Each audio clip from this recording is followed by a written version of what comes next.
रतन टाटा दुनिया को 86 साल की उम्र में अलविदा कह चुके हैं। 9 अक्टूबर 2024 को उनका निधन हो गया, लेकिन वह हमेशा देशवासियों के दिलों में राज करेंगे। वह बड़े कारोबारी थे। कारोबार के साथ साथ उन्होंने देश के प्रति अपनी जिम्मेदारी को भी बखूबी निभाया। हर कोई आज उनके निजी जिंदगी के बारे में जानना चाहता है। उनके परिवार में कौन कौन है? दरअसल सर टाटा ने कभी शादी नहीं की।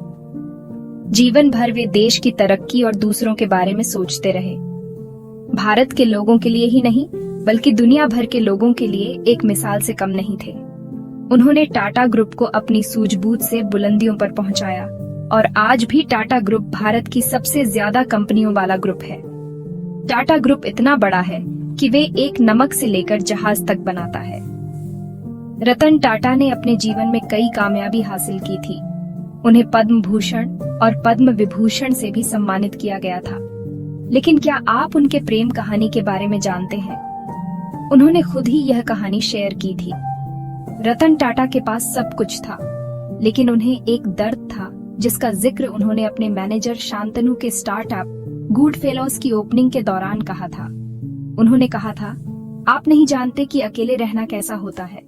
जब तक आप अकेले समय बिताने के लिए मजबूर नहीं होते, तब तक एहसास नहीं होगा। रतन टाटा ने कहा था कि जब तक आप वास्तव में बूढ़े नहीं हो जाते, तब तक किसी को भी बूढ़े होने का मन बिल्कुल भी नहीं करता। रतन टाटा की शादी नहीं हुई थी, लेकिन उनकी भी एक लव स्टोरी थी जो अधूरी रह गई। दरअसल रतन टाटा को एक कंपनी में काम करने के दौरान लॉस एंजलिस में प्यार हुआ था, लेकिन वह उस लड़की से शादी करने ही वाले थे। तभी अचानक उन्हें वापस भारत लौटना पड़ा, क्योंकि उनकी दादी की तबीयत ठीक नहीं थी। ये लगा था कि जिस महिला से वह प्यार करते हैं, वो भी उनके साथ भारत आ जाएगी। रतन टाटा के मुताबिक 1962 के भारत चीन जंग के चलते उस लड़की के माता पिता लड़की के भारत आने के पक्ष में नहीं थे और इस तरह उनका रिश्ता टूट गया। रतन टाटा की शख्सियत की बात करें तो वह सिर्फ एक बिजनेसमैन ही नहीं, बल्कि एक सादगी से भरे नेक और दरिया दिल इंसान, लोगों के लिए आदर्श और प्रेरणा स्रोत भी थे। वह अपने समूह से जुड़े छोटे से छोटे कर्मचारी को भी अपना परिवार मानते थे और उनका ख्याल रखने में कोई कसर नहीं छोड़ते थे। इसके कई उदाहरण सामने हैं। इसके अलावा जानवरों से, खास तौर पर स्ट्रीट डॉग से काफी लगाव था। वे कई गैर सरकारी संगठनों और एनिमल शेल्टर्स को दान भी करते थे।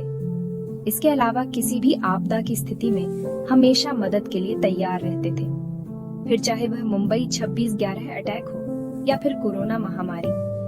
1868 में शुरू हुए कारोबारी घराने की कमान अपने हाथों में लेने से पहले रतन टाटा ने 70 के दशक में टाटा स्टील जमशेदपुर में काम किया।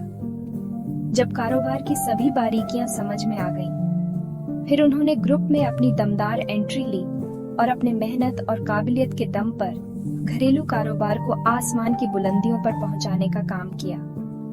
रतन टाटा ने 1991 में पूरे ग्रुप की कमान अपने हाथों में ली थी।